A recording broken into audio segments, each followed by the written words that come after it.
So first and foremost, up here you see a hinge. A hinge and then plus a broad jump. So a hinge, think about your deadlift, right? You're hinging your hips back and your back's in that position. So like you're thinking about your deadlift there and then picking up. You're trying to do hinge and you're trying to do somewhere around, let's say 5 reps, right? And then you put that weight down, almost like a contrast set. You know, weight that's gonna be fairly challenging. And then you're gonna do 3 broad jumps. So broad jump, the same thing, you get in that hinge position and you jump as far as you can. If your athletes are jumping 8 feet or more, real good athletes. If they're a little younger, they're jumping 6 feet to 7 feet, they're getting there. So that's one thing you wanna do to start off. You wanna do a contrast set. Again, a good hinge, you know, could be your deadlift, could be a Romanian deadlift, something that's gonna hinge them. And then also a broad jump. The broad jump is the explosive aspect and the hinge is a strength aspect. Because you wanna be, in this case is boxing. Boxing is very explosive. You know, when you throw a punch is coming back, you'll be able to move quickly. So we want them to think about moving.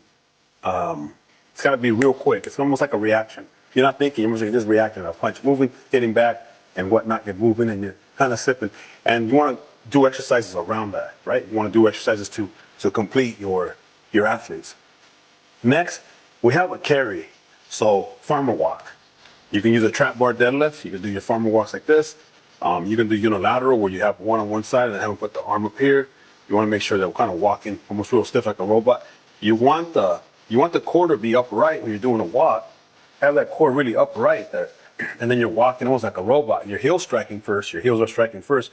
You're walking because if you're doing like a unilateral carry and you say you have the weight in your right hand and it's kind of bringing you there and you're walking like this. No, you want to make sure you're straightened up because it's an anti-rotation exercise. First of all, your body wants to flex. It wants to flex the trunk, right? Or wants to rotate towards that way. So so naturally, you're doing an anti-rotation. So instead of your body doing that, you're holding it up. So your left side is getting a lot of work as you're holding the weight in your right hand.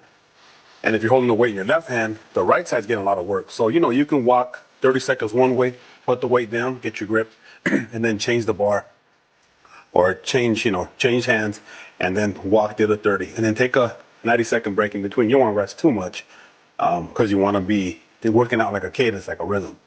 So that'd be your carry. You can do it with both hands at once. You could do unilateral, some type of carry that's going to challenge your athletes.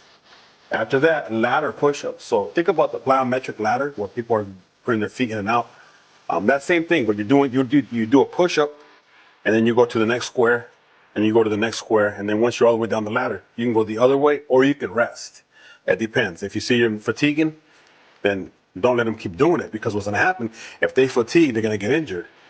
The number one job that I have as a strength coach is to not get you injured. Make sure you're not injured. So gotta make sure you can do your knuckle push-ups, you can do your regular push-ups, but you're going down the ladder. Again, you're going in each square till you hit the end of the ladder, and the other guy could go, and you can wait about 30 seconds, and then the next guy goes. And you're working. Today we're working three boxers, so they're gonna have to wait a little bit, and so you can go all the way down, all the way back, or they can wait. So it depends on you. Those are the ladder push-ups. After that, med ball chest pass, which is an explosive move. You get a med ball, come in here, you get a little bit of a squat down, and when you throw like this. So you have the med ball here, and you pass it to each other. But again, when you're here, it's almost like you're gonna jump up and you're throwing at one time. But what does this teach in your boxers? What does this teach in your athletes? That you have to do synchronized movements. You gotta work multiple muscles at once, right? Because in boxing, you don't this is the only jab. You gotta slip, jab, bob, weave. You have to have footwork. You gotta go side to side.